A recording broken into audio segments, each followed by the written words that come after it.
Good morning, Lakeside. It's Jeff Grunwald, and even though, as you can see, the beard of the last 3 years is gone, it's still me. I hope you're having a fantastic day. As you can see, I'm up at the Lakeside North property. I wanted to bring you the Monday 5 from here today because I wanted to let you know about something exciting that's happening. Behind me is the Lakeside entrance. You can see the sign, main entrance back there, and those doors that are open are getting replaced today. Those two doors are going to be replaced with some wider doors, 40 inches wide. And we are the recipients of a government grant that's helping us to do that, especially for the benefit of some of our seniors that have mobility challenges. Some of the seniors in Lakeside actually helped us design that program and make the application for that grant, and we were successful in that, and it's finally happening today.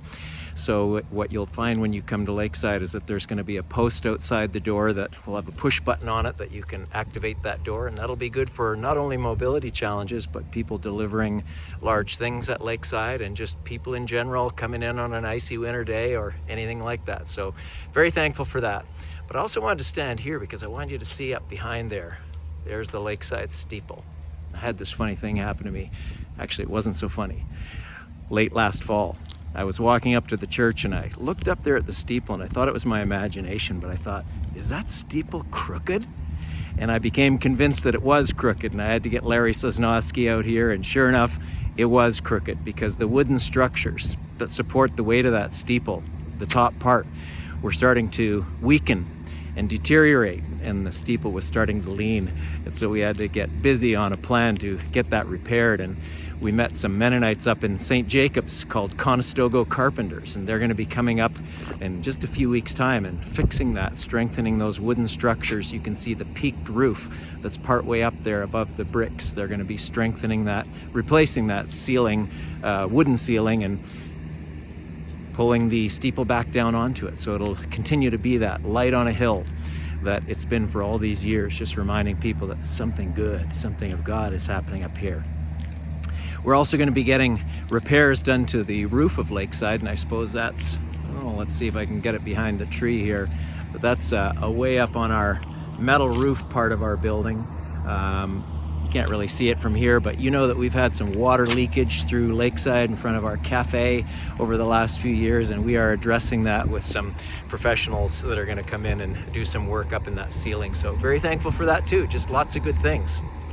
Yesterday at Lakeside, I met up with Ron Hill. Hadn't seen Ron, he told me, in over a year since he'd walked into the church. It was so good to see you, Ron. I look forward to seeing many of you as you start to return to the church now, as vaccinations roll out and as you start feeling comfortable with that.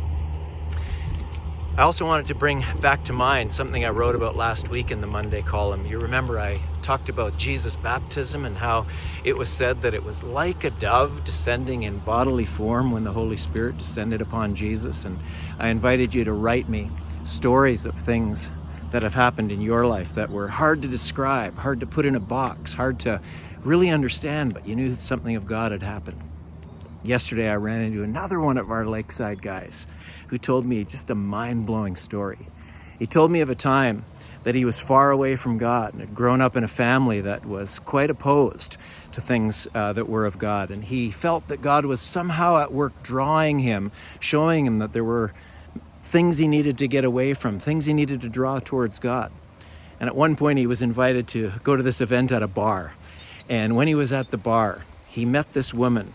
But he first saw the woman when there was, he said, a light. Let me see this. Yeah, a light over her head. And he was like, he knew something of God was in that. And you might say to yourself, well, it was just a light. Just she happened to be standing under it. But at the time, he sensed God was reaching out to him and saying, I'm drawing you towards myself. That woman ended up, actually, the two of them got married. They're still married 11 years later. So that had happened 11 years ago. And it was part of the journey towards Jesus that he experienced. And my mind was blown. It's just like, amazing ways that God is at work. And then last week I'd received an email from one of our Lakeside women who told me another story. She'd been far away from Guelph at a treatment facility for quite a few days and was taking a bus ride back to Guelph. And on that bus ride, she was just reflecting on what had happened in her life over those past many days at the treatment facility and was just thankful for that. And she said she began to cry as she was there on the bus. She closed her eyes on the bus. She opened her eyes and she said it was as if I could see with new eyes that everything was new colors, everything looked different. And she felt like something's happened here. And she remarked that that was part of her journey back towards Jesus. And I just thought, isn't that amazing? Isn't that just kind of the way God works? One of a kind.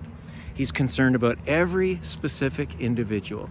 He will go to the ends of the earth for you, to reach you. It doesn't matter if it's a light over a person's head in a bar. It doesn't matter if it's eyes to see on a bus ride, or thousands and millions of other stories. I'm sure if you wrote me, you'd have a story probably just like that, as I would, to relate to you, the many ways that God's been at work.